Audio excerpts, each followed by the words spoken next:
Hey everyone, so I just finished up Lattice Training week number 1, and so today's Saturday, and I just finished up my last session just a little bit ago, and I just had some lessons learned and some highlights from the week to talk about, and then I'm just going to show a bunch of videos of me climbing. So in terms of programming, I programmed a lot of my sessions with intensity spread throughout the week. This is something they recommend. So I had a lot of my hard bouldering and fingerboarding sessions spread throughout training days and making sure that you have adequate rest in between them. I found that really useful because I never felt that I wasn't going to be able to give 100% effort on each of these sessions. So the rest actually really helped there. And then in terms of the actual exercises and drills themselves, the rest was really good in some cases. So for example, cases where I was told to basically do project level climbs or climbs that would take me multiple sessions and basically, put a couple attempts on them or spend 20 minutes on them, etc.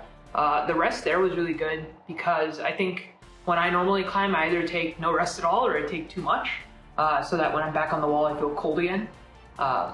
Or I take no rest at all and I'm just too pumped to even try fully on the next attempt. So actually timing my rests with my Fitbit was really useful. And I actually got to see that every attempt of mine was actually felt either at max or near max level effort. So that was really useful. In other cases, the rest is really brutal. So if you've heard of training and climbing before, then you've probably heard of 4x4s. It's where you pick 4 climbs, you do all 4 of them in a row, and then you wait some amount of time as rest, and then you do all 4 again, and you do that whole thing 4 times. This training plan actually has me do 6x6s at a slightly lower intensity, but still 6x6 is a lot of volume. So I was pretty hammered after that session. It's maybe one of the first climbing sessions I've done that actually has me left gasping for air, or just really drained. So in that case, the rest was brutal, but that was part of the training stimulus, so I understand why I was there. Another note is that fingerboarding was a little bit too easy this week. I basically just had 7-3 repeaters on the hangboard, so 7 seconds hanging, 3 seconds rest, for 5 sets, and you do that at 80% of max load, which for me was 10 pounds of assistance. And yeah, that actually ended up being too easy. I really didn't feel like it trained anything. Maybe it looks like it's going to be slowly adapting that load over time, but at least for the first week, I guess it's good that it seemed pretty comfortable to me, and I was able to go through the rest of my session after that without any sort of hindrance. Last thing is I got a hangboard installed at home, and that's been really useful because I just whenever I walk by it, I hang on it for a little bit, or I do these 7-3 repeater sets for a little bit, and it's been good to get that tension over time. So yeah, I'm hanging a lot more now than I was before I started training or before I got the hangboard up. Not to the point where it impedes my recovery, but it is to a good enough point that I feel like it's doing something, and I feel like it's better that I am doing this versus not doing it. And that's about all the sort of highlights that I wanted to share with you, sort of face-to-face. Next up is basically just highlights of my climbing throughout the week, and there might be some voiceovers to tell you what I'm doing as well. Cool. See ya. So my first training session was actually a projecting session, and it allowed me to hop on a bunch of climbs that were pretty difficult for me for about 20 minutes each, and I was able to time my rest however I wanted. So this is my first attempt on a pretty hard blue tag. I hit that wrist completely wrong, and in my later attempts you'll see. I also cut way too much on this first attempt. But it led to me draining a lot of energy, not able to make this next move. This is the next attempt. Small thing about this, the drop knee, that right drop knee is actually really useful to get that next crimp. I had sort of practiced this climb a little bit before, and that first move I had fallen on a couple times as well. So here you see I wasn't super comfortable on that sloper, and because of that my feet were cutting and they weren't super stable. I dropped this move again.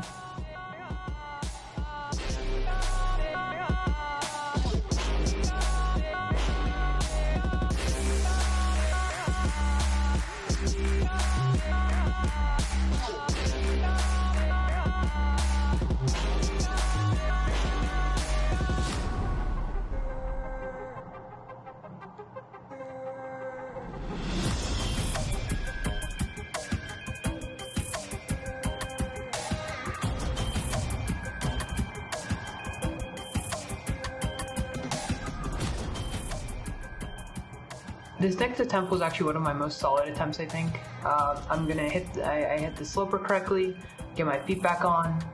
I settle kind of like into that right foot a little bit more.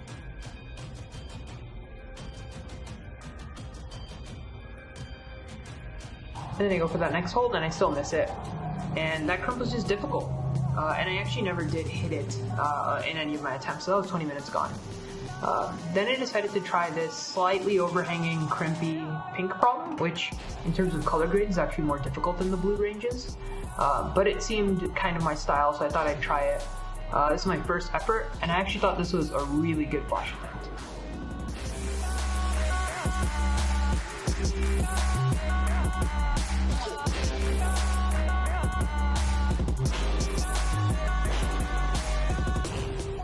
And my toe just ended up blowing off there. Super unfortunate.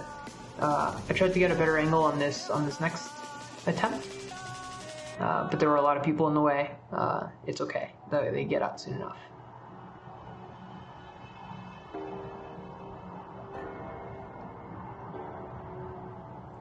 I had brushed this foot hold, so now I was pretty confident it was going to feel good. But this time it was the left crimp that needed brushing. So I think second to last attempt here, and also this, though, I think was close to being a really good try. So really pushing off that toe helps a lot. Also pushing on the volume with my left foot helps conserve a lot of energy for these later moves. So I was happy I latched it. I kind of knew the beta for this is like, oh, like bring the right foot to that little crimp. I felt a little too cramped up and my left hand blew off. So that was that attempt. This is my last attempt, and let's see it.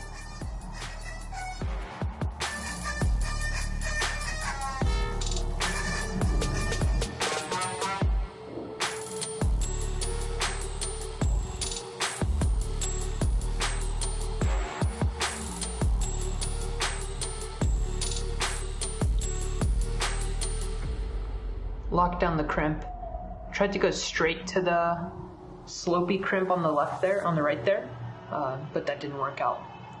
I decided to end things off with a blue problem that I knew was pretty soft, so definitely in the 5 range, and it felt pretty outdoorsy, which I always like, and so I gave it a go. This is actually not my flash go. I did flash it and then had to do it again for the video, just to show all of you guys.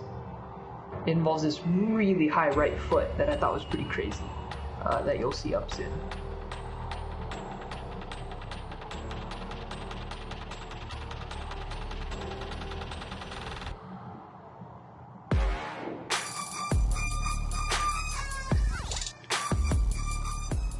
And then the boring part of training, I did some fingerboarding. These are the 7-3 repeaters at 80% load. Yeah. This is the 6x6. I only videoed one of these climbs just to show you the progression of what these efforts looked like set after set. I also forgot to record some sets here, but you can kind of see what a purple climb, which is typically easily flashable, looks like for me, from this like first attempt to the 5th or 6th attempt. I'm only going to be showing this like first move because that's the move that I actually end up failing on, so you can get to see a comparison of what they look like round after round.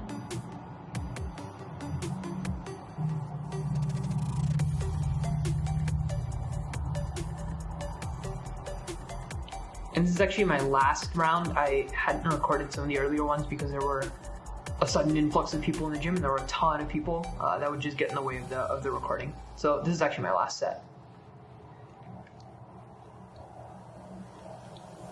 And I think what this actually ended up training the most for me was actually the tension that I'm able to hold on the wall, and I think that's what went first on this climb.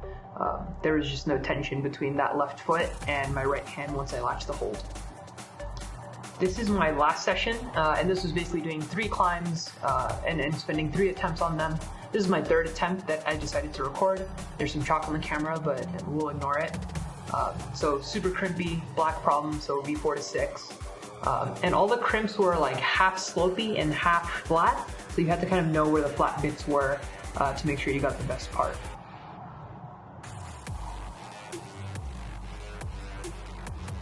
This next move, if you didn't have your weight distributed evenly, you would have barn doored off the climb.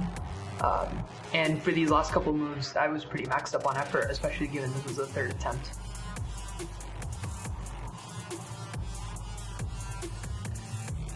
But still got it.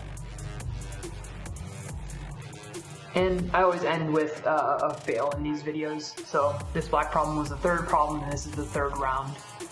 So I do end up falling on it at high point, however. So let's watch that.